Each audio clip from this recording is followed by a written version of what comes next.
बिस्मिल्लाहिर्रहमानिर्रहीम। स्टूडेंट्स अस्सलाम वालेकुम।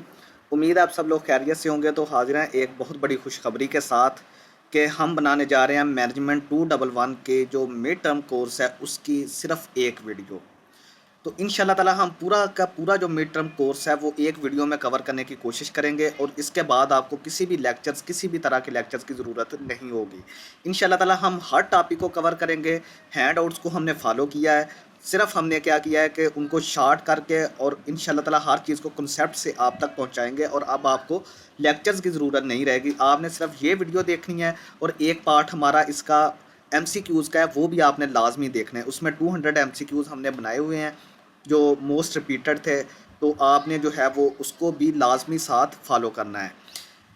वीडियो स्टार्ट करने से पहले आपसे यही रिक्वेस्ट है कि अगर आप हमारे चैनल 5 मैथमेटिक्स पर न्यू है तो प्लीज़ इसको लाजमी सब्सक्राइब करें।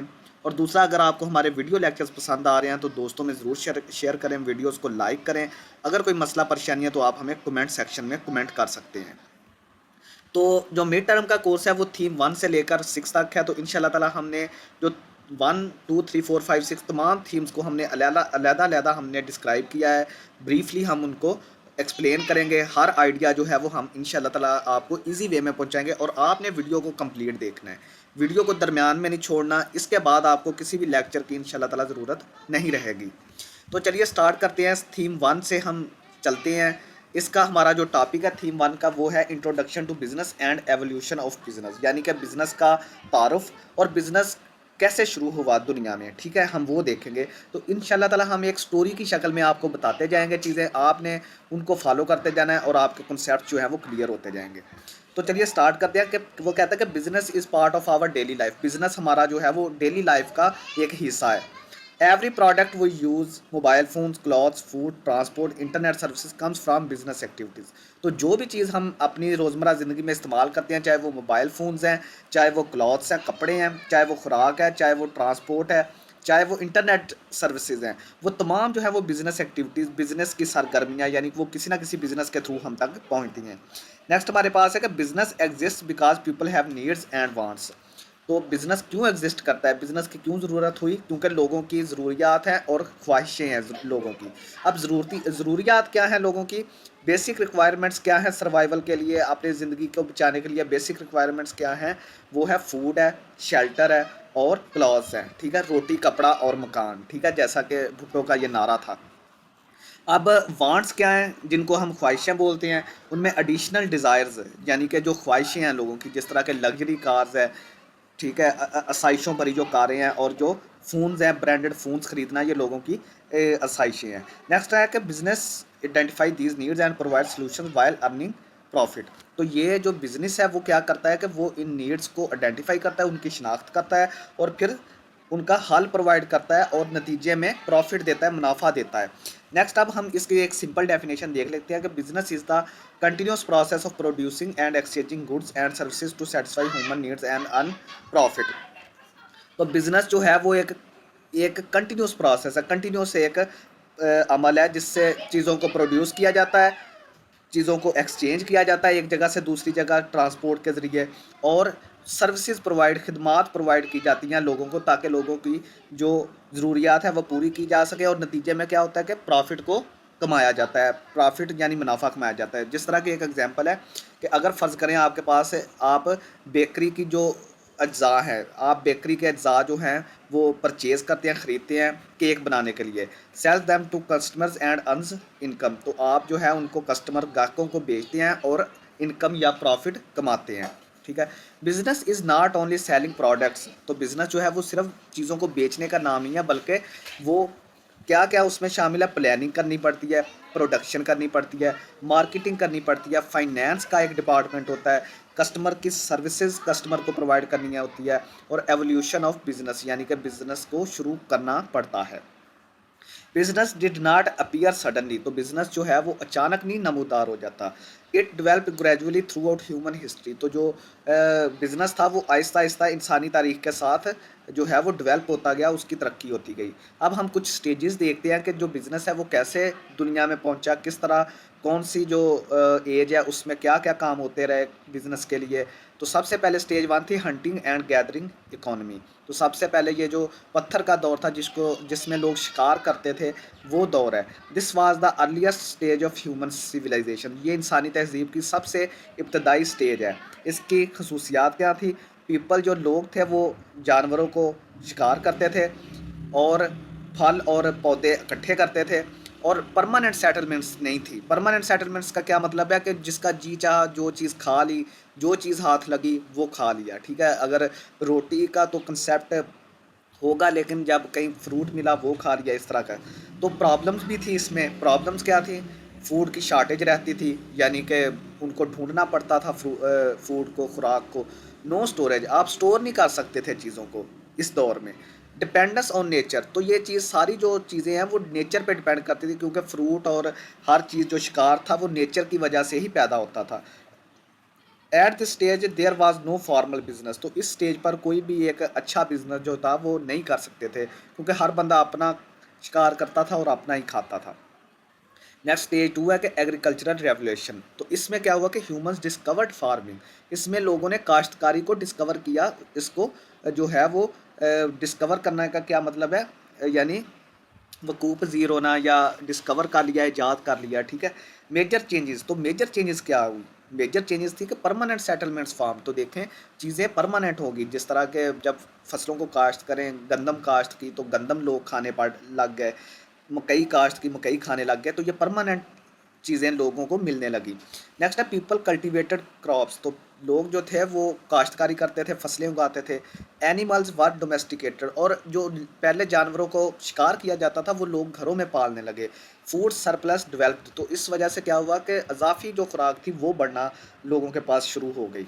Because extra goods became available, तो जिसकी वजह से जब एक्स्ट्रा फूड जो था वो अवेलेबल हो गया लोगों के पास, तो लोगों ने क्या किया कि आपस में चीज़ों को एक्सचेंज करना शुरू कर दिया। जब जो एक्स्ट्रा चीज़ें थी जो उनकी ज़रूरत के मुताबिक नहीं थी, ज़्यादा थी।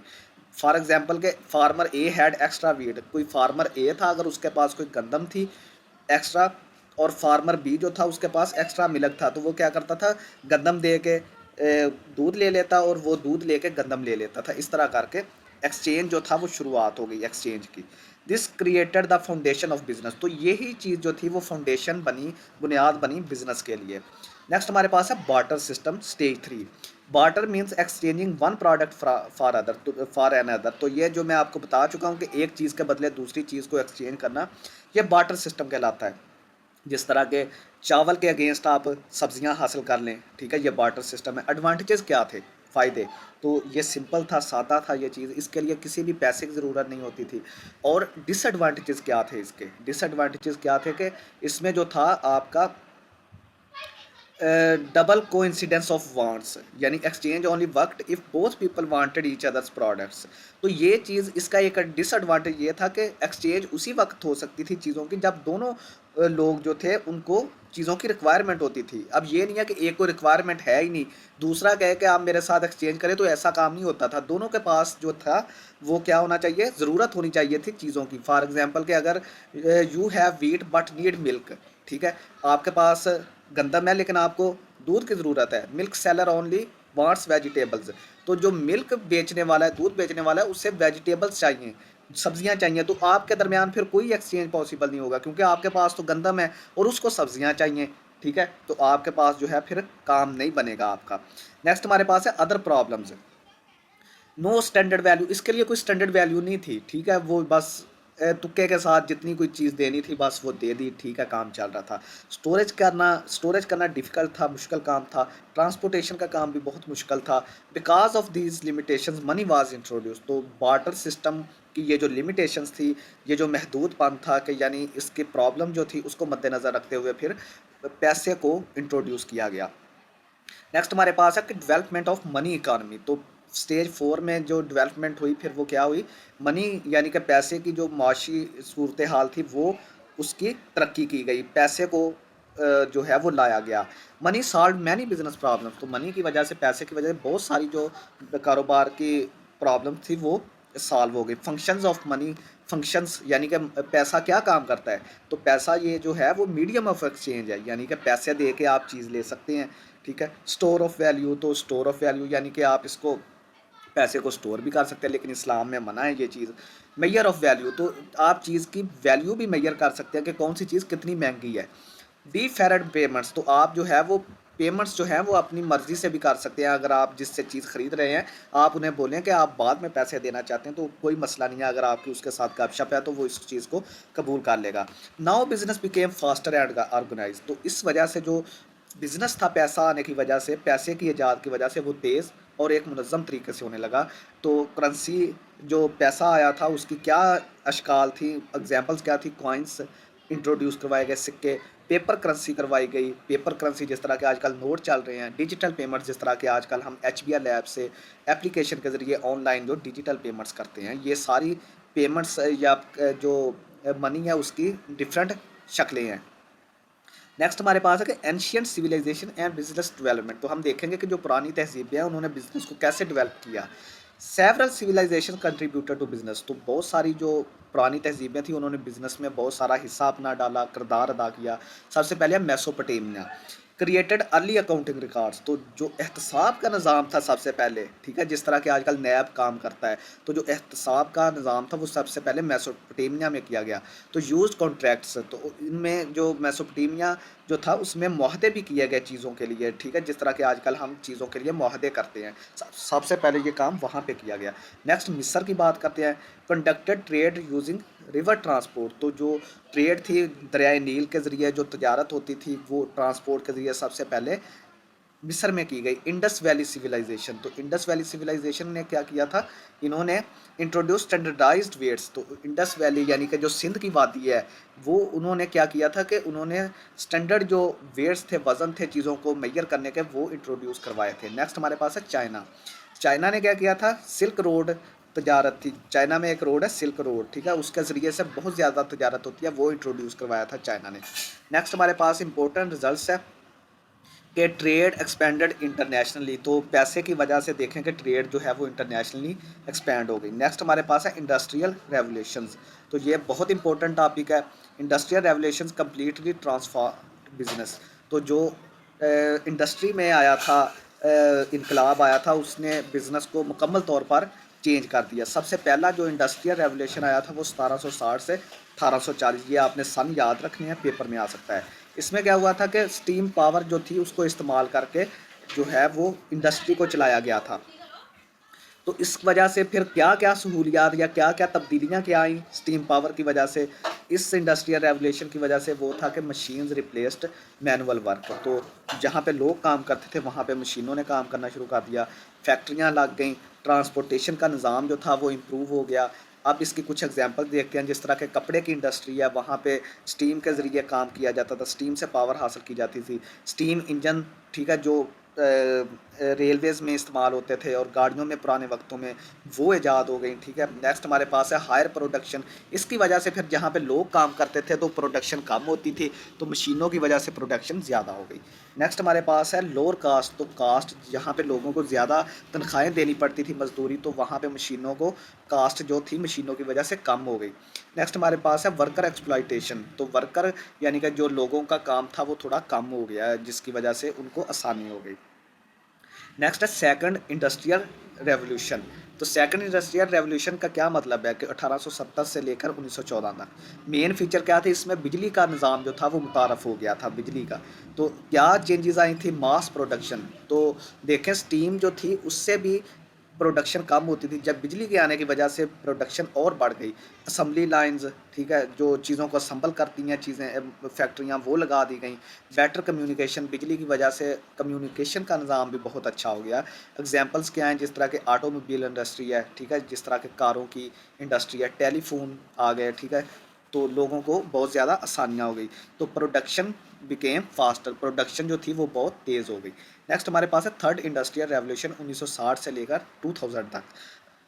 मेन फीचर्स क्या थे, कंप्यूटर्स और इलेक्ट्रॉनिक्स, अब जो है वो कंप्यूटर और इलेक्ट्रॉनिक्स आ गए थे। तो इसमें क्या थी, चेंजेस क्या आई इसकी, इनकी वजह से ऑटोमेशन आ गई, चीज़ें जो थी वो खुद कार हो गई, चीज़ें खुद खुद ही बस उनको कमांड देते तो चीज़ें खुद सेटलमेंट बनाने, यानी कमांड देने का सिर्फ आपको काम करना था, बाकी वो खुद कार चीज़ें सारी जो है वो ऑटोमेटिकली ऑटोमेशन आ गई थी चीज़ों में। इंटरनेट आ गया था जिसकी वजह से और भी चीज़ें आसान हो गई, इंफॉर्मेशन सिस्टम्स आ गए, ठीक है। तो जिसकी वजह से चीज़ों की इंफॉर्मेशन और चीज़ें जो थी वो इजीली आप तक असेसिबल थी। इसके इफ़ेक्ट्स क्या थे? ग्लोबल बिजनेस एक्सपेंडेड, तो या आपका बिजनेस जो था वो पूरी दुनिया में फैल गया। नेक्स्ट हमारे पास है फोर्थ इंडस्ट्रियल रेवोल्यूशन, इंडस्ट्री 4.0 इसको बोलते हैं। मेन टेक्नोलॉजीज इसमें क्या है आई थी? आर्टिफिशियल एआई आ गया, इंटरनेट ऑफ थिंग्स आ गया, रोबोटिक्स आ गया, क्लाउड कंप्यूटिंग आ गया, बिग डाटा आ गया। तो देखें इस चीज़ की ये सबसे जो जदीद तरीन है फ़िलहाल जो अभी तक मौजूद है हमारे पास, वो ये फोर्थ रेवोल्यूशन है, ठीक है। इंटरनेट की वजह से, एआई की वजह से, रोबोटिक्स की वजह से। तो इसमें जो आपकी एग्जांपल है, जिस तरह के अमेज़ोन के जो स्टोर हाउसेज़ हैं, तो वो ऑटोमेशन पे काम करते हैं। आपने वहाँ पे जाकर बस ऑर्डर करना है तो चीज़ आप तक पहुँच जाती है, ठीक है। नेक्स्ट हमारे पास है इसके बेनिफिट्स क्या हैं? बेनिफिट्स क्या हैं कि हायर एफिशिएंसी है। ज़ाहिर बात है जो चीज़ ऑनलाइन होगी उसकी एफिशिएंसी भी अच्छी होगी। बेटर कस्टमर एक्सपीरियंस, तो आपका जो ग्राहक होगा उसका जो तजर्बा होगा वो बहुत अच्छा होगा, क्योंकि उसे कोई डिफ़िकल्टी नहीं करनी पड़ेगी इस चीज़ के लिए। कास्ट आपकी कम हो जाएगी चीज़ों को मतलब कि सेल करने के लिए, क्योंकि कोई भी आपको वर्कर रखने की ज़रूरत नहीं है। चैलेंजेस क्या है? जॉब डिस्प्लेसमेंट, तो देखें जहाँ पे वर्कर काम कर रहे थे वहाँ पे अब ऑटोमेशन आ गई है, ऑनलाइन चीज़ें हो रही हैं, तो लोगों को जो बेरोज़गारी है वो थोड़ी बढ़ गई है।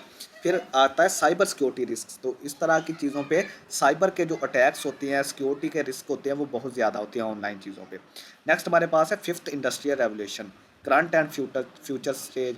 तो जो फिफ्थ इंडस्ट्रियल हम बोलते हैं, करंट जो आजकल जो चल रही है हमारे पास इंडस्ट्री, और जो फ्यूचर में आएगी वो हम फिफ्थ रेवोल्यूशन में काउंट करते हैं।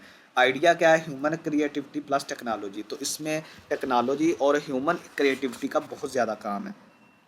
फोकस किस चीज़ पे कर रही है? सस्टेनेबिलिटी, यानी कि चीज़ों को सस्टेन करना, पायदारी चीज़ों में, ह्यूमन वेलबींग, ह्यूमन इंसानों की वेलफेयर करना, स्मार्ट कोलैबोरेशन, और चीज़ों के ज़रिए कोलैबोरेशन जो है वो स्मार्ट तरीके से जो है वो कोलैबोरेट करना चीज़ों के लिए, ठीक है। नेक्स्ट हमारे पास है nature and characteristics of business. Business का कारोबार की जो खसूसियात हैं और फितरत क्या होती है, क्या नेचर होती है। तो इसकी सबसे पहले देखें कि इसकी बहुत सारी खसूसियात होती हैं, जिस तरह के इकनॉमिक एक्टिविटी, ठीक है। Business deals with production and exchange, तो बिजनेस जो होता है वो डील करता है प्रोडक्शन और एक्सचेंज के जरिए, ठीक है। Continuous process, one transaction is not business, तो जो बिजनेस होता है वो एक कंटिन्यूस प्रोसेस होता है। एक ट्रांजैक्शन करना ये बिजनेस का नाम नहीं है, ठीक है। इसमें आपको पैसे का लेन देन कंटिन्यूस करना पड़ता है। Profit orientation, business aim to earn profit, business का जो मकसद होता है वो प्रॉफिट अर्न करना होता है। Risk and uncertainty, market condition में चेंज, तो देखें इसमें रिस्क भी होता है और गैर यकीनियत भी होती है, यानी मार्केट जो है वो कभी क्रैश कर सकती है, कभी आपको फ़ायदा हो सकता है। Customer satisfaction, business survives only if customer remains satisfied, तो आपका जो बिज़नेस है वो उसी वक्त सर्वाइव कर सकता है, बच सकता है, अगर आपके कस्टमर जो है वो मुतमईन हो। लीगल कंप्लाइंस क्या है कि बिज़नेस फॉलोज गवर्नमेंट लॉज, तो बिज़नेस जो है वो उनको कुछ गवर्नमेंट के लॉज भी फॉलो करने पड़ते हैं, जिस तरह के आप कह सकते हैं टैक्स देना पड़ता है चीज़ों पे, इस तरह की चीज़ें करनी पड़ती हैं। मेन ऑब्जेक्टिव्स ऑफ बिज़नेस, अब मेन जो बिज़नेस के ऑब्जेक्टिव्स हैं वो देखते हैं। इकनॉमिक ऑब्जेक्टिव्स क्या हैं, यानी माशी ऑब्जेक्टिव्स, माशी मकासद, वो प्रॉफिट है, ग्रोथ है, मार्केट शेयर है, यानी कि आपको प्रॉफिट चाहिए, ग्रोथ भी चाहिए, नशोनुमा बिज़नेस बढ़ाना भी है, और मार्केट में शेयर भी डालने हैं। सोशल ऑब्जेक्टिव्स क्या हैं? सोशली जो समाजी मकासद हैं वो एम्प्लॉयमेंट है, यानी आप बिज़नेस करेंगे तो लोगों को नौकरियां मिलेंगी। क्वालिटी प्रोडक्ट्स, यानी कि आपकी जो चीज़ है उसकी क्वालिटी होनी चाहिए, अच्छी चीज़ होनी चाहिए। ह्यूमन ऑब्जेक्टिव्स क्या हैं? एम्प्लॉय वेलफेयर, यानी कि जो आपने वहाँ पे काम करने के लिए लोग रखे हैं उनकी वेलफेयर करनी है। नेशनल ऑब्जेक्टिव्स क्या हैं? इकनॉमिक डेवलपमेंट, यानी कि आपके बिज़नेस के ज़रिए मुल्क को भी फ़ायदा हो, मुल्क की इकानमी को भी फ़ायदा हो। अब हम देखते हैं बिज़नेस के फंक्शंस। एवरी बिजनेस परफॉर्म्स, हर बिजनेस जो है वो क्या करता है? प्रोडक्शन करता है। क्रिएट्स गुड्स, यानी प्रोडक्शन में क्या होता है? चीज़ें पैदा होती हैं, चीज़ें बनाई जाती हैं। मार्केटिंग करता है, क्रिएट्स डिमांड, तो अपनी मार्केटिंग, मार्केटिंग का क्या मतलब है कि लोगों को ज़रूरियात को देखना और फिर उस ज़रिए से अपनी चीज़ की नुमाइश करना, तो जिसके ज़रिए जो है वो डिमांड बढ़ती है। फिर फाइनेंस है, फाइनेंस का क्या काम होता है? बजट बनाना, पैसे को मैनेज करना। ह्यूमन रिसोर्स क्या है? मैनेजेस एम्प्लॉय, एचआर का क्या मकसद होता है ह्यूमन रिसोर्स का? कि वो जो काम करने वाले लोग हैं उनको मैनेज करना, उनकी सैलरीज़ को मैनेज करना, उनके मसले मसाइल हल करना। रिसर्च एंड डेवलपमेंट का क्या काम होता है? कि वो इनोवेशन क्रिएट करते हैं, यानी कि चीज़ों में क्या करते हैं? बिजनेस में नए नए आइडियाज़ लेकर आते हैं। तो यहाँ पे हमारा थीम नंबर 1 कंप्लीट होता है स्टूडेंट्स। तो अब हम चलते हैं थीम नंबर 2 की तरफ, जिसका टाइटल है entrepreneurship, business ethics and social responsibility. तो सबसे पहले हम एंटरप्रेन्योरशिप की इंट्रोडक्शन देखते हैं। When we look around every successful company started with an idea. जब भी हम अपने इर्द गिर्द देखते हैं तो जो भी कंपनी देखें तो वो एक, जो भी हम कोई कामयाब कंपनी को देखते हैं तो वो किसी आइडिया से स्टार्ट लिया होता है, उसने कोई ना कोई उसका आइडिया होता है। Someone identified a problem and created a solution. कोई बंदा जो प्रॉब्लम को की शिनाख्त करता है मसले की और उसको हल करता है, उस पर्सन को हम क्या कहते हैं, इंटरप्रेन्योर कहते हैं। एग्जांपल्स क्या हैं इसकी? Someone starts an online clothing store. कोई बंदा जो है उसने ऑनलाइन कपड़ों का स्टोर बनाया है। किसी ने फूड डिलीवरी ऐप जो है वो लॉन्च की है। किसी ने ट्यूशन अकेडमी खोली है।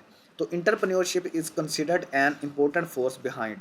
तो जो इंटरप्रेन्योरशिप है वो एक अहम फोर्स समझी जाती है किसके पीछे? इकोनॉमिकली ग्रोथ, यानी जो माशी नशोनुमा होती है मुल्क की या किसी शहर की, वहाँ पे इंटरप्रेन्योरशिप बहुत ज़रूरी है। इनोवेशन, जदीदियत की तरफ, यानी चीज़ों में नए नए आइडियाज़ लेके आना, ठीक है। एम्प्लॉयमेंट क्रिएशन, तो इस वजह से इंटरप्रेन्योरशिप की वजह से नए नए जब आइडियाज़ आएंगे, ठीक है, नए बिजनेस लगेंगे तो लोगों को रोज़गारी मिलेगी। बिजनेस एक्सपैंड होता है, ठीक है। Countries with strong entrepreneurship generally experience strong economic development. तो जो कंट्रीज़ जो हैं वो माशी तौर पर तरक्की कर रही होती है, वहाँ पे इंटरप्रेन्योरशिप जो है वो बहुत मजबूत होती है। अब हम इसकी डेफिनेशन देखते हैं कि the process of creating, organising and managing a business while accepting financial risk to earn profit. तो ये वो काम होता है, ये ऐसा काम होता है जिसमें हम क्रिएट करते हैं चीज़ों को, ऑर्गेनाइज करते हैं, मैनेज करते हैं किसी बिज़नेस को, ठीक है। और इस चीज़ का भी फाइनेंशियल रिस्क भी होता है इसमें, आपने याद रखना है कि आपको जो है वो नुकसान भी हो सकता है, ठीक है, ये चीज़ें करते हुए, बिज़नेस करते हुए। तो ये वो काम है जिसमें हम फ़ायदा कमाने के लिए, मुनाफा कमाने के लिए क्या करते हैं, चीज़ों बिज़नेस को क्रिएट करते हैं, ऑर्गेनाइज करते हैं और मैनेज करते हैं। तो सिंपल मीनिंग इसकी क्या है कि सबसे पहले आइडिया आता है, फिर प्लानिंग होती है, फिर इन्वेस्टमेंट होती है, फिर बिज़नेस लॉन्च होता है और फिर ग्रोथ के लिए काम किया जाता है, यानी कि उसको बढ़ाने के लिए। नेक्स्ट एक एग्जांपल के, a student notice people need affordable notes.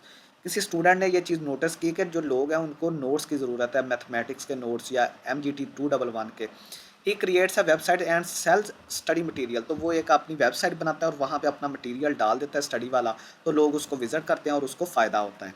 That process is entrepreneurship, और इसी अमल को इंटरप्रेन्योरशिप बोलते हैं। अब हम देखते हैं कि इंटरप्रेन्योरशिप और एक बिजनेसमैन में क्या फ़र्क होता है। इंटरप्रेन्योर और बिजनेसमैन में क्या फ़र्क होता है? जो इंटरप्रेन्योर होता है वो कोई नई चीज़ को क्रिएट करता है, तो और बिजनेसमैन जो होता है वो एक चलते हुए बिजनेस को लेके ऑपरेट करता है, ठीक है। इंटरप्रेन्योर कोई नई चीज़ बनाता है, नया आइडिया सोचता है, और बिजनेसमैन जो बिजनेस चल रहा होता है उसी को ही आगे लेकर चलता है। तो दूसरा जो इंटरप्रेन्योर होता है वो बड़े रिस्क लेता है, और जो बिजनेसमैन होता है उसके दरमियाने दर्जे के रिस्क होते हैं, उनको ज़्यादा रिस्क नहीं लेना पड़ता। तो जो इंटरप्रेन्योर होता है वो इनोवेशन यानी जदीदियत, नई चीज़ों की तरफ जाता है, और जो बिजनेसमैन होता है उसका फोकस जो होता है वो मुनाफा होता है। और जो इंटरप्रेन्योर होता है वो मार्केट्स बनाता है, और जो बिजनेसमैन होता है वो मार्केट्स की खिदमत करता है चीज़ों को बेच कर, ठीक है। अब इसकी एक एग्जांपल है कि creating a new food app. ये किसका काम है? इंटरप्रेन्योर का काम है, क्योंकि ये एक नया आइडिया आ गया ना उसके ज़हन में, तो ये एक इंटरप्रेन्योर का काम है।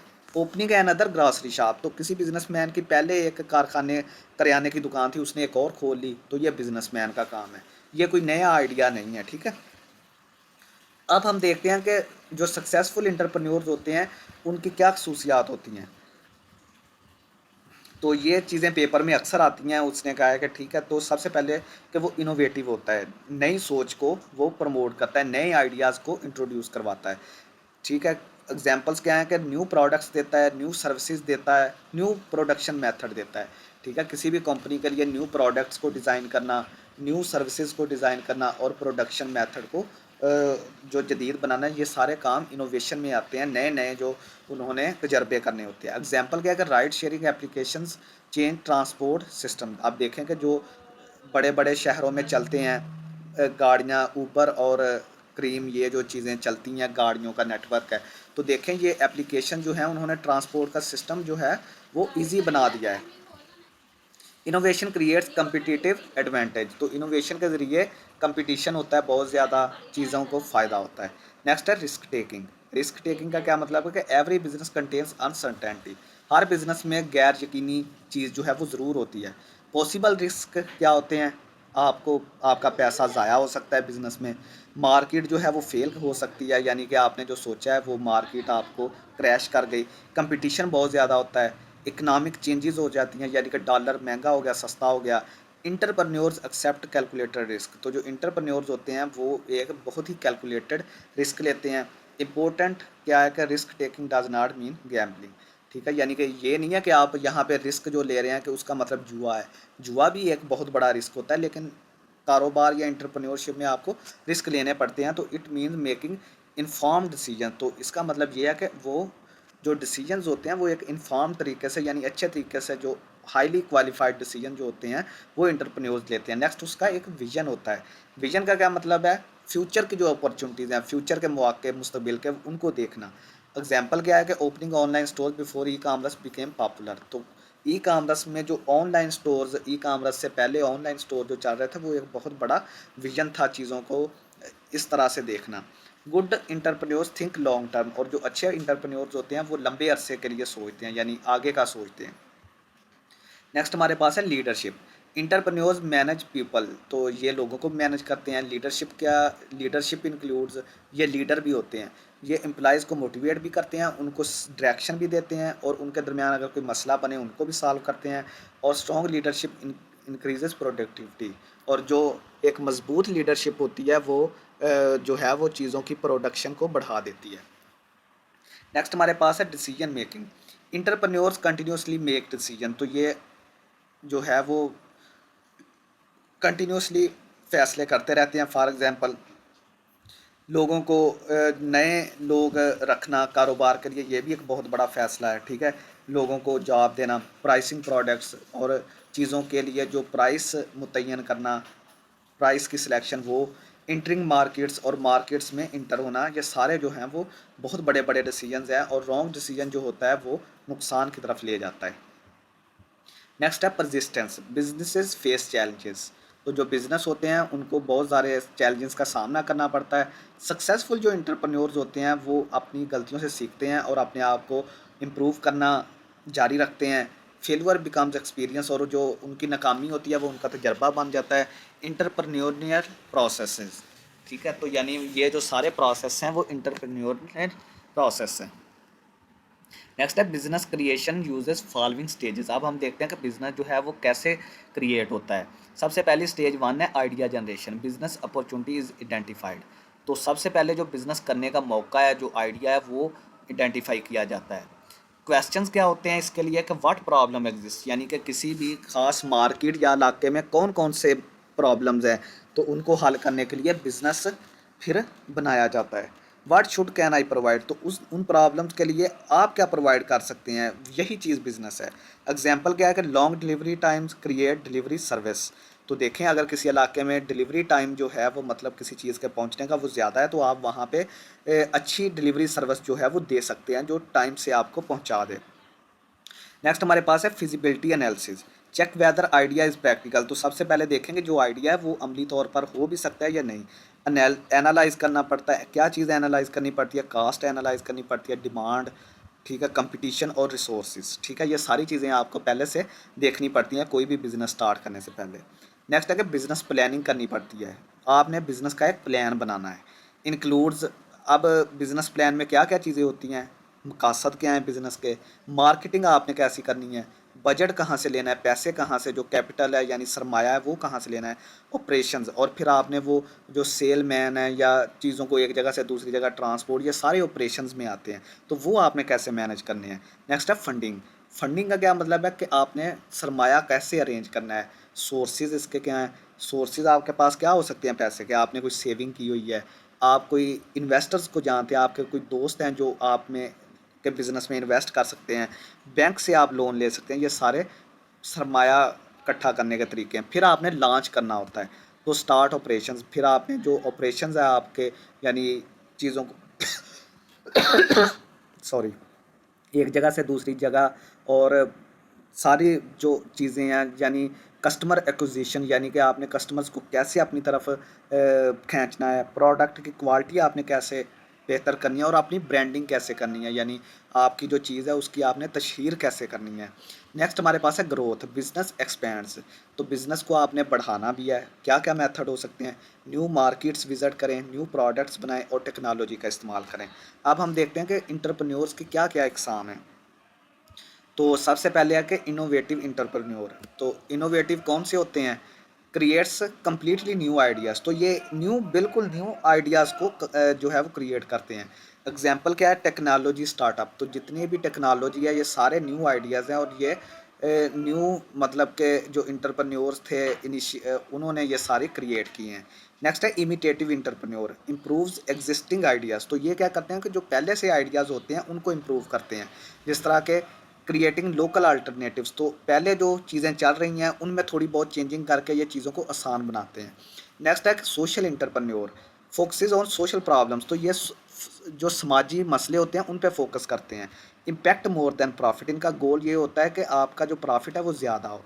जिस तरह के फॉर एग्जांपल एजुकेशन प्रोग्राम्स हैं, ये सारे सोशल चीज़ें समाजी लोगों के फ़ायदे के लिए होती हैं। नेक्स्ट है टेक्नो इंटरप्रेन्योर, ये टेक्नोलॉजी का इस्तेमाल करते हैं, सॉफ्टवेयर और एप्लीकेशन वगैरह बनाते हैं। जिस तरह के लाइफस्टाइल इंटरप्रेन्योर्स क्या करते हैं, लाइफस्टाइल इंटरप्रेन्योर जो हैं वो लोगों के लाइफस्टाइल को बेहतर बनाने के लिए, पर्सनल लाइफस्टाइल को वो सपोर्ट करते हैं, ऐसी चीज़ें देते हैं लोगों को जिनसे वो उनका लाइफस्टाइल बेहतर हो सके। ठीक है, इसकी एग्जांपल्स क्या हैं, फ्रीलांसिंग स्मॉल ब्रांड्स। तो जो आपकी छोटी छोटी स्मॉल ब्रांड्स होते हैं, जिस तरह के फ्रीलांसिंग के ज़रिए जो प्लेटफॉर्म्स है, फाइवर, ठीक है, इस तरह के वहाँ पे ये सर्विसेज देते हैं। ठीक है, नेक्स्ट हमारे पास है स्मॉल एंड मीडियम इंटरप्रेन्योर, इसको एसएमईज भी बोला जाता है। SMEs play an important role, ये बहुत ज़्यादा इंपॉर्टेंट रोल देते हैं। They create jobs, support GDP, ये जॉब्स को क्रिएट करते हैं, जीडीपी को सपोर्ट करते हैं। जीडीपी से क्या बनता है, ग्रास डोमेस्टिक प्रोडक्ट्स। ठीक है, इनकरेज लोकल प्रोडक्शन, तो ये जो मकामी प्रोडक्शन होती है उसको, उसकी हौसला अफजाई करते हैं। एग्जांपल्स क्या हैं इनकी, स्मॉल फैक्ट्रीज़ हैं, जिस तरह के छोटे छोटी जो फैक्ट्रीज़ हैं, लोकल स्टोर जो हैं। ठीक है, सर्विस बिजनेसेस। ठीक है, चैलेंज फेस्ड बाय एसएमईज इन पाकिस्तान। तो देखें, हम यहाँ पे देखेंगे कि जो एसएमईज हैं उनको पाकिस्तान में क्या क्या चैलेंजेस, क्या क्या मुश्किलात का सामना करना पड़ता है। सबसे पहले है कि फाइनेंशियल प्रॉब्लम्स, पैसे की कमी बहुत है पाकिस्तान में। लिमिटेड कैपिटल, सरमाया बहुत कम है, वही बात, कंपटीशन बहुत ज़्यादा है। लार्ज फर्म्स डोमिनेट, और जो बड़ी होते हैं, बड़े होते हैं फर्म्स, यानी बड़ी फैक्ट्रियाँ, बड़े कारोबार वो गालिब आ जाते हैं। इंफ्रास्ट्रक्चर की भी प्रॉब्लम है। इलेक्ट्रिसिटी एंड लॉजिस्टिक्स, तो इनकी भी इलेक्ट्रिसिटी की शार्टेज है, लॉजिस्टिक्स की शार्टेज। टेक्नोलॉजी गैप बहुत ज़्यादा है पाकिस्तान में। लिमिटेड डिजिटल अडॉप्शन, और जो डिजिटलाइजेशन है पाकिस्तान में वो बहुत कम है, लोग इसको अभी तक अडॉप्ट नहीं कर सके। ठीक है, रेगुलेटरी इश्यूज़, जो गवर्नमेंट के इश्यूज़ हैं, ये आपने ये काम नहीं करना, वो नहीं करना, इस तरह नहीं करना, ये सारी चीज़ें, और प्रोसीजर्स बहुत पेचीदा हैं। ठीक है, ये सारी चीज़ें जो हैं वो छोटे जो इंटरप्रेन्योर होते हैं दरमियाने दर्जे के, उनके लिए मुश्किलात। नेक्स्ट हमारे पास है business ethics. Business ethics means doing business honestly and responsibly. Business ethics का क्या मतलब है कि आपने जो बिजनेस है वो ईमानदारी और जिम्मेदारी से करना है। एथिकल बिजनेस गेन ट्रस्ट, और जो एक अच्छा बिजनेस होता है उस पर एतमाद भी ज़्यादा किया जाता है। कोर एथिकल प्रिंसिपल्स क्या हैं, कोर एथिकल प्रिंसिपल्स हैं ऑनेस्टी, यानी आप ईमानदार हों। ठीक है, आपने लोगों को गलत बयानी नहीं करनी कि हमारी चीज़ इस तरह है। ट्रूथफुल कम्युनिकेशन करनी है, सही गुफ्तगू करनी है, चीज़ों के बारे में सही बताना है। इंटेग्रिटी होनी चाहिए आप में। ठीक है, doing right even without supervision, और अगर आपको कोई भी नहीं देख रहा है फिर भी आपने सही काम करना है। फेयरनेस होनी चाहिए। ठीक है, इक्वल ट्रीटमेंट होना चाहिए, रिस्पॉन्सिबिलिटी लेनी है, एक्सेप्टिंग कॉन्सिक्वेंसेज, और अगर जो आपको मुनाफा हो या लॉस हो फिर भी आपने उसको एक्सेप्ट करना है। ये नहीं है कि लॉस की सूरत में आप दुकान बंद करें, बिजनेस बंद करें, चल भाई ठीक है। अकाउंटेबिलिटी होनी चाहिए, एहतसाब का निज़ाम होना चाहिए, आंसरिंग फॉर डिसीजंस, और जो आपने फ़ैसले लेने हैं ना वो आपने जो है वो अच्छे तरीके से लेने हैं। वो बिज़नेस जो है वो फ़ैसलों पे बहुत ज़्यादा डिपेंड करता है। नेक्स्ट है ट्रांसपेरेंसी, शफाफियत होनी चाहिए। ठीक है, यानी कि जो भी चीज़ है आपकी असली होनी चाहिए, नकली चीज़ें नहीं बेचनी। कम्युनिकेशन आपकी ओपन होनी चाहिए, यानी ग्राहक से अच्छी कम्युनिकेशन करें। ठीक है, तो नेक्स्ट है अनएथिकल बिजनेस प्रैक्टिसेस, ये काम आपने बिजनेस में नहीं करने। फॉल्स एडवर्टाइजिंग, एम ही किसी चीज़ की मशहूरी कर देना कि ये इस तरह है। टैक्स इवेजन, यानी कि एम ही बोल देना कि ये हमारा टैक्स बहुत ज़्यादा है तो चीज़ें महंगी हो गई हैं, इस तरह की बातें नहीं छोड़नी। एक्सप्लॉइटिंग वर्कर्स, और वर्कर्स को तंग करना, ये वो, ये चीज़ें नहीं करनी। लो क्वालिटी प्रोडक्ट्स को सेल करना, ये भी नहीं करना। अब इसके इफ़ेक्ट्स क्या होंगे? आपकी जो रेपुटेशन होगी ना वो डैमेज हो जाएगी। आपकी जो मतलब के निज़ाम है, आपकी जो शोहरत होगी वो ख़राब हो जाएगी। फिर आप पे जो है वो गवर्नमेंट भी आपको जुर्माने करेगी। कस्टमर लॉस, आपका जो कस्टमर होगा वो भी लॉस हो जाएगा, यानी कि आपके जो कस्टमर हैं वो बहुत कम हो जाएंगे। ठीक है, नेक्स्ट हमारे पास है कारपोरेट सोशल रिस्पॉन्सिबिलिटी, जिसको CSR बोलते हैं। Business should contribute positively to society. आपका बिजनेस जो है वो माशरे में अच्छा किरदार अदा करे, पॉजिटिव किरदार अदा करे। अब एरियाज़ क्या हैं? आपकी कुछ इन्वायरमेंटल रिस्पॉन्सिबिलिटीज़ भी बनती हैं, जिस तरह के ऐसा बिजनेस ही करना कि जिसके ज़रिए आपके माहौल में पोल्यूशन हो, पोल्यूशन को कम करना है। जो काम करने वाले लोग हैं उनकी वेलफेयर करनी है और उनको अच्छी सैलरीज देनी है। नेक्स्ट है कम्युनिटी को डेवलपमेंट करना, यानी जिस कम्युनिटी में आप रह रहे हैं उनकी तरक्की के लिए काम करना। स्पोर्ट एजुकेशन, एजुकेशन को सपोर्ट करना। नेक्स्ट है एथिकल ऑपरेशंस। तो एथिकल ऑपरेशंस क्या होते हैं? फेयर प्रैक्टिसेस, यानी कि अच्छे काम करना। Benefits of CSR for company better image, तो इसके बेनिफिट्स भी हैं। अगर आप कुछ अच्छा काम करेंगे तो आपका अच्छा इमेज बनेगा। लॉयल कस्टमर्स होंगे आपके पास, जो भी एक दफ़ा आपसे चीज़ ले जाएगा फिर वो आपसे ही चीज़ जो है वो ख़रीदेगा। ठीक है, नेक्स्ट है कंपिटिटिव एडवांटेजेस। तो आपके फिर जो है वो कंपटीशन नहीं इतना ज़्यादा होगा, अच्छा इन्वायरमेंट होगा, ज़्यादा अपॉर्चुनिटीज़ आपको मिलेंगी। नेक्स्ट है कि business ethics in Islamic perspective. इस्लाम में बिज़नेस का क्या तरीक़ाकार है? इस्लाम हमें क्या बताता है? वो यही बताता है कि ईमानदारी होनी चाहिए, अच्छी हिकमत अमली होनी चाहिए, इंसाफ होना चाहिए और एतमाद होना चाहिए। तो क्या करने से बिज़नेस को बचाना है आपने? फ्रॉड नहीं करना, एक्सप्लॉइटेशन, गलत बयानी नहीं करनी, धोखाधड़ी नहीं करनी लोगों के साथ। ठीक है, तो ये सारी चीज़ें जो हैं वो आपने अच्छे बिज़नेस के लिए जो है वो आपने करनी है। ठीक है, तो नेक्स्ट यहाँ पे हमारा जो है वो थीम 2 ख़त्म हो गया है, तो हम चलते हैं अब थीम 3 की तरफ। तो थीम 3 है कि फॉर्म्स ऑफ बिजनेस ओनरशिप। ठीक है, अब हम बिजनेस की जो ओनरशिप है या बिजनेस कितनी किस्म के होते हैं वो हम देखेंगे। ठीक है, सबसे पहले इंट्रोडक्शन है। Who will own the business and how will it operate. तो हर बिज़नेस में ये चीज़ डिसाइड करनी पड़ती है कि बिज़नेस को का मालिक कौन होगा और इसको चलाएगा कौन। This decision is called business ownership, और इसी जो डिसीजन को, इसी फैसले को बिज़नेस ओनरशिप बोला जाता है। ठीक है, यानी कि बिज़नेस का मालिक कौन होगा और बिज़नेस को चलाएगा कौन, इसी फैसले को हम बिज़नेस ओनरशिप बोलते हैं। बिज़नेस ओनरशिप क्या करती है, किस चीज़ को वो डिटरमाइन करती है? वो करती है who control the business, business को कौन कंट्रोल करेगा। हु रिसीव्स प्रॉफिट, मुनाफा कौन कमाएगा। हु बियर्स लॉसेस, और लॉसेस कौन बर्दाश्त करेगा। हाउ डिसीजंस आर मेड, फैसले कैसे होंगे, और जो सरमाया है उसको कैसे बढ़ाया जाएगा। Choosing the right ownership form affects growth and success. तो अगर आपने अच्छी ओनरशिप को चूज़ कर लिया है तो आपका बिजनेस ग्रोथ करेगा और कामयाबी की तरफ जाएंगे। इसकी एग्जांपल देखते हैं कि a small tea shop and a multinational company can not operate under the same ownership structure. तो एक छोटी जो चाय की दुकान है और एक मल्टीनेशनल जो कंपनी है वो सेम ओनरशिप स्ट्रक्चर के नीचे काम नहीं कर सकती। ठीक है, इसमें डिफरेंस होगा। मीनिंग ऑफ बिजनेस ओनरशिप, अब हम इसका मीनिंग देखते हैं कि मीनिंग क्या है, इसका मतलब क्या है ओनरशिप का, बिजनेस ओनरशिप का। The legal arrangements that defines who owns and control business operations. तो ये वो लीगल अरेंजमेंट्स हैं, यानी कि लीगल क्या, कानूनी तौर पर जो अरेंजमेंट्स डिफ़ाइन, जो इस चीज़ को डिफ़ाइन करें कि बिज़नेस को ऑन कौन करेगा और इसको कंट्रोल कौन करेगा, वो कहलाता है बिज़नेस ओनरशिप। अब ये क्या क्या काम करती है बिज़नेस, जो ओनरशिप है वो रिस्पॉन्सिबिलिटी देती है, जिम्मेदारी, अथॉरिटी भी होती है। जो लोग, जिसका जो बिज़नेस होता है वो उसको अथॉरिटी उसके पास होती है, रिस्क भी होता है, लायबिलिटी भी होती है। Major forms of business ownership, अब हम देखते हैं कि मेजर फॉर्म्स क्या हैं बिजनेस ओनरशिप की। सबसे पहले सोल प्रोप्राइटरशिप, नेक्स्ट है पार्टनरशिप, फिर है कंपनी, फिर है cooperative society, franchise, joint ventures. These are commonly tested in exams. तो ये सारी जो इंपॉर्टेंट चीज़ें हैं ना, ये आपके एग्जाम्स पॉइंट ऑफ व्यू से बहुत अहम है। सबसे पहले हम सोल प्रोप्राइटरशिप देखते हैं कि इसकी डेफिनेशन क्या है कि a business owned and manage by one individual. ऐसा कारोबार जो एक ही शख्स जिसका मालिक हो और वही उसको मैनेज कर रहा हो, उसको सोल प्रोप्राइटरशिप बोलते हैं। Owner and business are legally considered one. तो ओनर भी उसका एक ही होता है और बिजनेस का जो लीगली जो प्रोसीजर होता है वो भी उसी को सारा कुछ समझा जाता है, यानी एक ही बंदा मालिक होता है बिज़नेस का। एग्जांपल्स क्या हैं, कारखाने की, करियाने की दुकान, जो नाई की दुकान है, बार्बर शॉप, कुछ छोटी सी बेकरी, फ्रीलांस बिजनेस। ठीक है, अब इसकी करैक्टरिस्टिक्स देखते हैं कि खूबियाँ क्या है। इसमें ओनरशिप सिंगल होती है, एक ही बंदा मालिक होता है। ठीक है, फुल कंट्रोल। फुल कंट्रोल का क्या मतलब है कि उसके पास फुल कंट्रोल होता है, वो सारे फैसले खुद कर सकता है। Unlimited liability, personal assets can be use to pay business debits. अगर कोई उस पर कर्जा आ जाता है तो अपने वो क्या करता है, पर्सनल चीज़ें बेच कर वो कर्जा अदा कर सकता है। और इसके फॉर्मेशन जो है वो इजी है। ठीक है, इसके लिए कोई लीगल या कानूनी प्रोसीजर जो है वो ज़्यादा नहीं है। और इसका प्रॉफिट जो है वो डायरेक्ट होता है, यानी कि जो प्रॉफिट है वो ओनर, जो अकेला मालिक है, उसी को मिलता है। एडवांटेजेस क्या हैं इसके, सोल प्रोप्राइटरशिप के, इसको स्टार्ट करना इजी है, इसकी फॉर्मेलिटीज़ ज़्यादा लंबे झंझट नहीं है, जल्दी से स्टार्ट हो जाता है।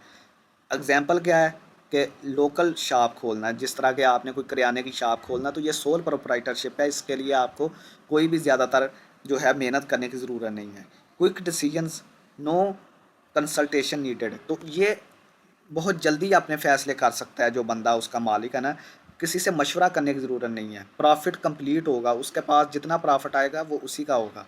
फ्लेक्सिबिलिटी भी है, changes can be implemented quickly, तो जो चेंजेस है वो बहुत जल्दी जो है वो क्या कर सकते हैं, वो इम्प्लाई कर सकते हैं। नेक्स्ट है डिसएडवांटेजेस। डिसएडवांटेजेस क्या है कि अनलिमिटेड लाइबिलिटी, यानी कि उसके पास जो लाइबिलिटी है वो अनलिमिटेड है। यानी कि देखें कि अगर उसके बिज़नेस का जो डेट है वो फ़र्ज़ करें 5 लाख है, तो उसको अदा करने के लिए वो अपनी पर्सनल प्रॉपर्टी जो है वो बेच सकता है। कैपिटल इसमें लिमिटेड, सरमायादारी इसमें थोड़ी होती है। तो छोटा बिजनेस होगा तो मतलब दुकान होगी तो उसके लिए छोटा ही कोई चीज़ जो है वो मतलब अरेंज करनी पड़ेगी पैसे की। नेक्स्ट है ग्रोथ लिमिटेड है, यानी उसकी जो एक्सपेंशन है वो बहुत मुश्किल होती है। ठीक है, छोटी सी दुकान की अब उसको बढ़ाना, क्योंकि उसका सरमाया कम होता है, फिर वो उसकी एक्सपेंशन बहुत मुश्किल होती है। नेक्स्ट है dependence on owner, business suffers if owner leaves, तो देखें अगर जो उसका मालिक है वो छोड़ दे तो बिज़नेस ख़त्म हो जाता है। Suitable for small business, local services, individual professions, तो ये किस लिए बेहतर है, ये स्मॉल बिजनेसेस जो होते हैं, जिस तरह के छोटी सी दुकान खोलना, लोकल सर्विसेज जिस तरह के कोई बार्बर शॉप खोलना, और जिस तरह के कोई दर्जी की दुकान खोलना, इंडिविजुअल प्रोफेशंस, ये उनके लिए बेहतर है। नेक्स्ट है पार्टनरशिप। डेफिनेशन देखते हैं कि अ बिज़नेस ओन्ड बाय 2 और मोर पीपल, ऐसा बिज़नेस जो 2 या 2 से ज़्यादा लोगों के दरमियान हो। तो partners agree to share, partner जो होते हैं वो इस चीज़ पे रजामंद होते हैं कि वो आपस में क्या करेंगे, शेयर करेंगे, किस चीज़ को, कैपिटल को, जो सरमाया है। ज़ाहिर बात है जो हिस्सेदार होंगे वो सारे अपना अपना सरमाया लगाएंगे। मैनेजमेंट, कोई कुछ करेगा मैनेज, कुछ कोई कुछ कुछ चीज़ को मैनेज करेगा, फिर प्रॉफिट जो होगा वो भी शेयर करना पड़ेगा, लॉस को भी शेयर करना पड़ेगा, यानी हर चीज़ इसमें शेयर में आ जाती है। हर चीज़ जो है वो तमाम जो होते हैं लोग उनमें बराबर की चली जाती है। एग्जांपल्स क्या हैं, जिस तरह के लॉ फर्म्स हैं, मेडिकल क्लिनिक्स हैं, फैमिली बिजनेसेस। ठीक है, यानी ये जो थोड़े बड़े बड़े बिजनेस हैं, जिस तरह के जो लॉ चैम्बर्स होते हैं, वहाँ पे बहुत सारे लोग मतलब कंट्रीब्यूट करते हैं। मेडिकल की जो क्लिनिक्स है, जिस तरह के हॉस्पिटल कोई खोल लेना। फैमिली बिजनेसेस, किसी फैमिली का जो बिज़नेस होता है उसमें चाचे मामे ताए जो हैं वो आपस में कंट्रीब्यूट करते हैं। अब हम देखते हैं कि पार्टनरशिप एग्रीमेंट क्या होता है। पार्टनरशिप एग्रीमेंट एक ऐसा जो है वो डॉक्यूमेंट होता है जिस पे वो सारी शराइत वगैरह लिखी होती हैं जो पार्टनरशिप के लिए ज़रूरी होती हैं, कि कोई बंदा जो है वो कौन सा बंदा क्या काम करेगा। तो उसमें क्या होता है, पार्टनरशिप एग्रीमेंट में क्या क्या चीज़ें होती हैं, पार्टनर्स के नाम होते हैं, इन्वेस्टमेंट अमाउंट होती है कि किस पार्टनर ने कितनी इन्वेस्टमेंट की है, प्रॉफिट शेयरिंग रेशो, तो ज़ाहिर बात है जिसका जितना प्रॉफिट जिसका जितना शेयर होगा वो उतना ही प्रॉफिट शेयर करेगा। नेक्स्ट हमारे पास ड्यूटीज़ होती हैं कि कौन सा बंदा कौन सा काम करेगा। एग्जिट कंडीशंस, अगर कोई बंदा पार्टनरशिप से निकलना चाहता है तो उसके लिए क्या शराइत होंगी। अब करैक्टरिस्टिक्स हम देखते हैं कि इसकी जो है वो खसूसियात क्या हैं। पार्टनरशिप जो बिज़नेस है, शेयर्ड ओनरशिप, तो इसमें जो ओनरशिप होती है ना वो शेयर्ड होती है, दो से ज़्यादा लोगों के दरमियान, तो फिर जिम्मेदारी भी शेयर्ड हो जाती है लोगों के दरमियान। ठीक है, बिजनेस बर्डन डिवाइडर, तो जो बिज़नेस का बोझ है ना वो डिवाइड हो जाता है। म्यूचुअल एजेंसी, तो इसमें क्या है कि यानी कि सारा काम जो है वो मिलजुल के करना पड़ता है। वन पार्टनर में रिप्रेजेंट अदर्स, तो एक पार्टनर जो है वो दूसरे को रिप्रेजेंट भी कर सकता है। अनलिमिटेड लाइबिलिटी होती है इसमें। पार्टनर्स में भी पर्सनली रिस्पॉन्सिबल, हर पार्टनर जो है वो अपना रिस्पॉन्सिबल खुद होगा। तो इसकी कुछ टाइप्स हैं वो देखते हैं हम यहाँ पे। जनरल पार्टनरशिप होती क्या है कि all partners participate share liability. Limited partnership, some partners invest only. Limited responsibility partnership at. तो देखें, जनरल पार्टनरशिप में ये होता है कि तमाम पार्टनर जो है वो पार्टिसिपेट करते हैं और लाइबिलिटी को शेयर करते हैं और जिम्मेदारी को भी शेयर करते हैं। और इसमें जो पार्टनरशिप होती है वो लिमिटेड होती है। कुछ पार्टनर जो हैं वो इन्वेस्ट करते हैं और कुछ रिस्पॉन्सिबिलिटी लेते हैं। ठीक है, इस तरह करके मिलजुल के काम चलता है। ठीक है, नेक्स्ट है partnership at will. Partnership at will ये दूसरी टाइप है। Business continuous until partners decide otherwise. तो बिजनेस जो है वो उसी वक्त तक चलता रहता है कि जब तक बिजनेसमैन या पार्टनर्स आपस में डिसाइड करते हैं, वरना ख़त्म हो जाता है। एडवांटेजेस क्या है, इसमें कैपिटल ज़्यादा होता है। मल्टीपल पीपल इन्वेस्ट, बहुत ज़्यादा लोग इसमें इन्वेस्ट करते हैं। स्किल्स भी शेयर हो जाती हैं, लोगों की महारतें जो हैं, जब ज़्यादा लोग होंगे तो उनके पास डिफरेंट स्किल्स होंगी, डिफरेंट एक्सपर्टीज़ अवेलेबल, तो ज़्यादा लोगों के पास जो तजर्बा होगा वो भी ज़्यादा होगा। एग्जाम्पल क्या है कि one partner manages finance and other manages marketing. देखें, एक जो है वो बजट वगैरह देखेगा, फाइनेंस देखेगा, और दूसरा जो है वो मार्केटिंग देखेगा। तो इस वजह से ज़्यादा लोग जब होंगे तो डिसीजंस भी अच्छे होंगे, ज़्यादा आइडियाज़ अवेलेबल होंगे। डिसएडवांटेजेस भी हैं इसके कुछ। तो देखें, जहाँ पे ज़्यादा लोग होंगे वहाँ उनमें लड़ाई झगड़ा भी हो सकता है, एक जो है वो दूसरे से क्या कर सकता है, डिसएग्री हो सकता है एक दूसरे से। तो शेयर्ड प्रॉफिट, प्रॉफिट डिवाइडेड, तो प्रॉफिट को शेयर करना पड़ता है। ठीक है, ये चीज़ भी लोगों के लिए बहुत मुश्किल होती है, अपना पैसा जो है शेयर करना। लाइबिलिटी रिस्क जो है, यानी कि रिस्क भी ज़्यादा होता है इस तरह के पार्टनरशिप में। पार्टनर मिस्टेक्स इफेक्ट अदर्स, एक किसी एक की जो वो मतलब गलती है पार्टनर की, वो दूसरों को भी इफ़ेक्ट करती है। पार्टनरशिप सक्सेस फैक्टर्स, सबसे पहले देखेंगे ट्रस्ट होता है लोगों के दरमियान, जो भी मतलब पार्टनर होंगे उनके दरमियान ट्रस्ट होना चाहिए। नेक्स्ट है उनके दरमियान अच्छी कम्युनिकेशन होनी चाहिए। ठीक है, ये नहीं है कि कोई कुछ कहे कोई कुछ कहे। हर बंदे को अपना रोल भी क्लियर होना चाहिए। ये नहीं है कि कोई अपनी मस्जिद खोल के बैठा हुआ है, किसी को पता ही नहीं है कि मैंने करना क्या है। ठीक है, हर बंदे को पता होना चाहिए। और जो एग्रीमेंट है ना, वो रिटर्न होना चाहिए। ठीक है, रिटर्न एग्रीमेंट होना चाहिए। नेक्स्ट हमारे पास है कंपनी, तीसरी जो एक बिजनेस की टाइप है। डेफिनेशन देखते हैं इसकी कंपनी की। A company is a separate legal entity created under law. तो देखें, ये इसमें जो है कंपनी में बहुत ज़्यादा कानूनी कार्रवाइयाँ वगैरह करनी पड़ती हैं पहले। ठीक है, बहुत सारी चीज़ों को हैंडल करना पड़ता है कानूनी तौर पर। तो ये एक सेपरेट यानी एक अलहदा लीगल चीज़ है जो कि किसी कानून के तहत बनती है कंपनी जो है। Company and owner are legally different. Company और जो मालिक होते हैं वो कानूनी तौर पर अलहदा होते हैं, डिफरेंट होते हैं। लार्ज ऑर्गेनाइजेशन, जिस तरह के बड़ी बड़ी जो ऑर्गेनाइजेशन होती हैं, बड़ी बड़ी कंपनियां होती हैं, वो इसकी आम मिसाल है। नेक्स्ट हमारे पास है मेन करेक्टरिस्टिक्स। इसकी मेन जो खूबियाँ हैं वो क्या है कि सेपरेट लीगल एंटिटी है। ठीक है, इसकी एक अलहदा ही कानूनी पहचान होगी। कंपनी एग्जिस्ट इंडिपेंडेंटली, और ये आज़ादाना अपना वजूद कंपनी बरकरार रख सकती है। इसमें लाइबिलिटी जो है वो अनलिमिटेड नहीं है बल्कि लिमिटेड होती है। Owners lose only invested amount, और जो ऑनर्स होते हैं वो अपनी वही रकम खोते हैं जो उन्होंने इन्वेस्ट की होती है। कंटिन्यूस एग्जिस्टेंस, और ये कंटिन्यूसली जारी रहती है। इसकी जो एग्जिस्टेंस है, इसका जो वकूफ़ पज़ीर होना है वो कंटिन्यूस होता है। Business continuous despite ownership changes. Share ownership, ठीक है, इसमें भी ओनरशिप शेयर होती है। कैपिटल्स डिवाइडेड इनटू शेयर, तो जिसने जितना शेयर डाला होगा सरमाया, उसी हिसाब से मतलब कि वो होगा। नेक्स्ट हमारे पास है types of companies. Private limited company है, तो इसकी करेक्टरिस्टिक्स क्या है हमारे पास। रिस्ट्रिक्टेड ओनरशिप, जो प्राइवेट कंपनी होती है उसकी ओनरशिप रिस्ट्रिक्टेड होती है, महदूद होती है। शेयर्स नॉट पब्लिकली ट्रेडेड, ठीक है, और जो शेयर्स होते हैं वो पब्लिकली ट्रेडेड नहीं होते। एग्जांपल क्या है, फैमिली ओन्ड बिजनेस। देखें कि जो एक फैमिली के दरमियान बिजनेस होता है वो छोटा, एक छोटी कंपनी की सूरत में हो सकता है। नेक्स्ट हमारे पास है पब्लिक लिमिटेड कंपनी। इसकी करेक्टरिस्टिक क्या है कि पब्लिक कैन परचेज शेयर्स। तो ये पब्लिक लिमिटेड है, तो इसकी जो पब्लिक है वो परचेज कर सकती है, ख़रीद सकती है शेयर्स को। लार्जर कैपिटल, इसका जो सरमाया होता है, इसमें जो इन्वेस्टमेंट होती है वो बहुत ज़्यादा होती है।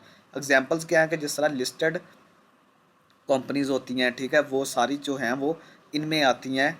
पब्लिक लिमिटेड कंपनीज में। नेक्स्ट हमारे पास है एसएमसी सिंगल मेंबर कंपनी। तो इसमें जो है वो सिर्फ एक ही मेंबर जो है वो ओनर होता है। वो क्या प्रोवाइड करता है, इसमें लाइबिलिटी लिमिटेड होती है, स्ट्रक्चर कंपनी का एक स्ट्रक्चर होता है, एडवांटेजेस देखते हैं कंपनी के क्या होते हैं। ठीक है, तो इसमें कैपिटल लार्ज होता है कंपनी में, मनी रेज थ्रू शेयर्स और हिस्सों के ज़रिए जो है वो पैसे को बढ़ाया जाता है। रिस्क इसमें लिमिटेड होता है और लोगों के जो पर्सनल एसेट्स होते हैं, असासाजात होते हैं, उनकी हिफाजत की जाती है। इसकी शोहरत जो है वो अच्छी होती है, बेटर रेपुटेशन होती है कंपनी की। कस्टमर्स ट्रस्ट रजिस्टर्ड कंपनीज, और जो रजिस्टर्ड कंपनीज होती हैं गवर्नमेंट की तरफ से, उन पे कस्टमर्स ज़्यादा एतमाद करते हैं। लॉन्ग टर्म ग्रोथ, और इनकी जो ग्रोथ होती है वो बहुत लॉन्ग टर्म होती है। सूटेबल फॉर एक्सपेंशन, तो ये जो है अगर इनको आपने बढ़ाना है तो इजी तरीके से आप सूटेबली इसको बढ़ा सकते हैं। नेक्स्ट है डिसएडवांटेजेस, कम्प्लेक्स रजिस्ट्रेशन। मैंने आपको बताया था ना कि इसके लीगल प्रोसीजर्स बहुत ज़्यादा हैं, तो बहुत ज़्यादा लीगल प्रोसीजर्स हैं, तो ये कम्प्लेक्स बहुत ज़्यादा है, जिसकी वजह से इसके रेगुलेशन भी, इसके कवानीन भी ज़्यादा होंगे। रिपोर्टिंग रिक्वायरमेंट्स, स्लो डिसीजन, तो देखें इसमें जो डिसीजंस हैं वो भी स्लो होंगे। मल्टीपल अप्रूवल्स नीडेड, तो जहाँ पे ज़्यादा कानूनी कार्रवाइयाँ होंगी वहाँ पे अगर आपने कोई अप्रूवल लेना है, किसी चीज़ की इजाज़त लेनी है, तो वो भी बहुत मुश्किल से मिलेगी। नेक्स्ट हमारे पास है कोऑपरेटिव सोसाइटी। डेफिनेशन क्या है इसकी, people voluntarily unite for mutual benefit. तो इसमें क्या होता है कि लोग जो हैं वो अपनी मर्ज़ी से इकट्ठे होते हैं, मुत्तहद होते हैं अपने फ़ायदे के लिए, म्यूचुअल फ़ायदे के लिए, यानी कि जो किसी कम्युनिटी का फ़ायदा होता है उसके लिए। पर्पज़ क्या है, सर्विस रादर दैन प्रॉफिट। इसका पर्पज़ प्रॉफिट नहीं होता बल्कि खिदमत होता है।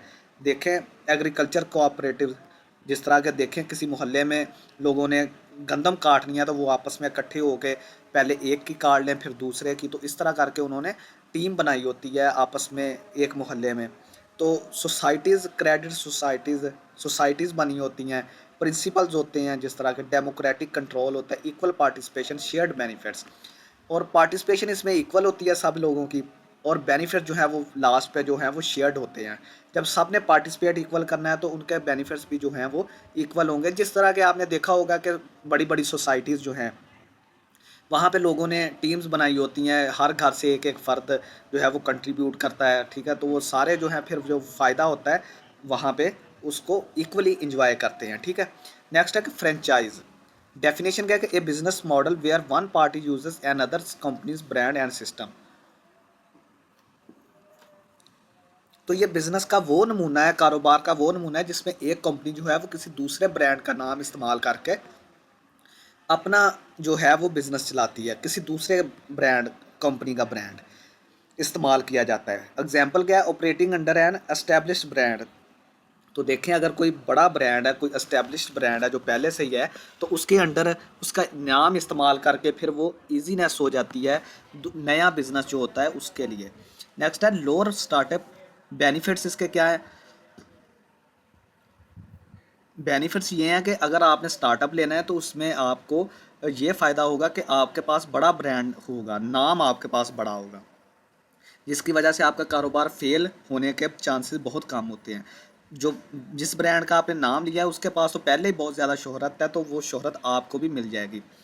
लिमिटेशंस क्या है, तो देखें जब आप किसी ब्रांड का नाम लेंगे किराए पर या उसको ख़रीदेंगे तो आपको फ़ीस देनी पड़ेगी फ्रेंचाइज़ की।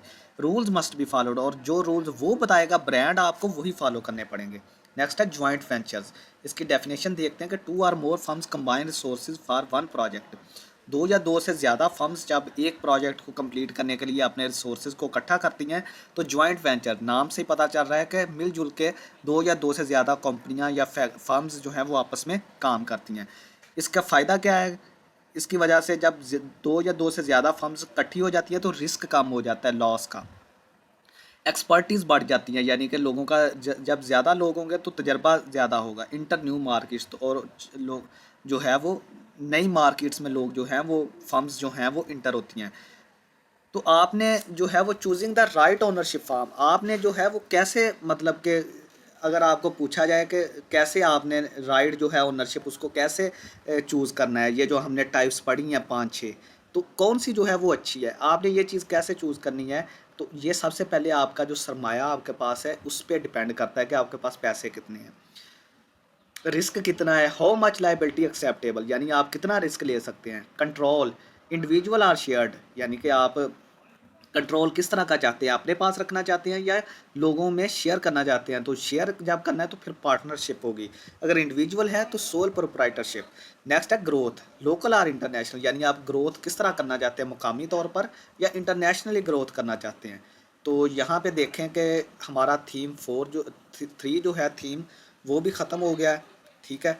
तो यहाँ पे स्टूडेंट्स मेरा ये ख्याल है कि हमें यहाँ पे ये वीडियो जो है वो ख़त्म कर देनी चाहिए, क्योंकि ये वीडियो 1 घंटे की बन गई है तकरीबन।